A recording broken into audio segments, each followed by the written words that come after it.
প্রাথমিক বিদ্যালয়ের স্থির রশি ঘোরানো তিনজন প্রতিযোগী এখনো টিকে রয়েছে।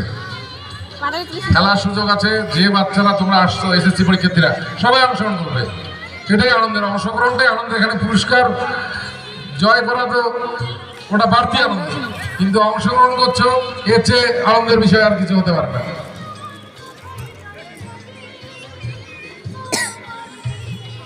শুরু হচ্ছে এসএসসি পরীক্ষার্থীদের নিজের বেলুন সামলানো।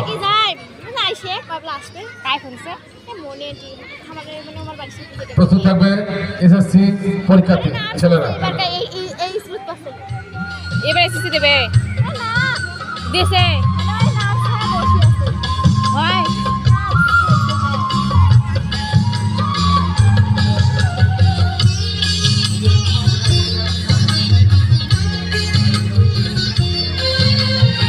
প্রাথমিক বিদ্যালয়ের আমরা স্থির রশি ঘোরানো প্রথম, দ্বিতীয়, তৃতীয় পেয়ে গেছি। খুব শীঘ্রই আমরা তাদের নাম ঘোষণা করব। এখন শুরু হচ্ছে 2026 ইং সনের এসএসসি পরীক্ষার্থীদের নিজের বেলুন সামলাও। এইরকম এবার ভিডিও করি, এরকম কি সুন্দর হয়েছে। শুরু হয়ে গেছে, শুরুতেই একটা বেলুন ব্লাস্ট হয়েছে।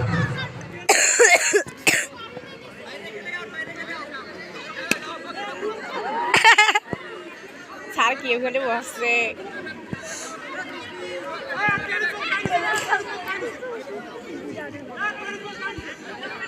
কারে পড়ছে প্রথম ফার্স্টে এই যে আসার। প্রাথমিক বিদ্যালয়ের সর্বশেষ ইভেন্ট স্থির রশি ঘোরানো, আমরা বিজয়ীদের নাম এখনই ঘোষণা করব।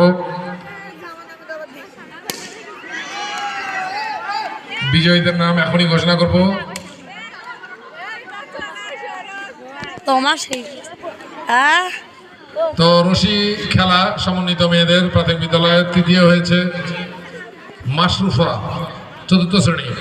দ্বিতীয় হয়েছে লাজিনা, 4র্থ শ্রেণী। প্রথম হয়েছে তানিয়া, 5ম শ্রেণী।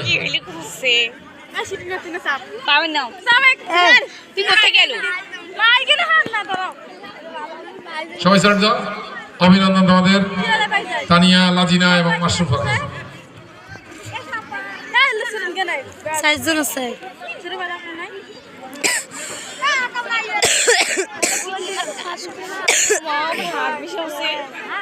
আর ভিডিও করবেন হাত দিছে তো মোবাইল ফিকে একবারে নাচ ভিডিও করে এটা গেলে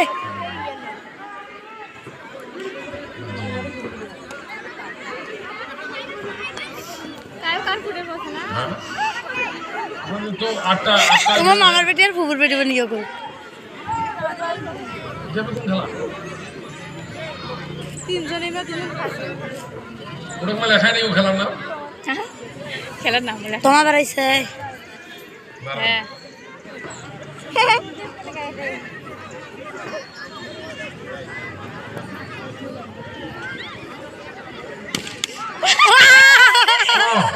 পেয়ে গিয়েছি প্রথম, দ্বিতীয়, তৃতীয় এসএসসি ব্যাচ 2026 শিক্ষার্থীদের নিজের বেলুন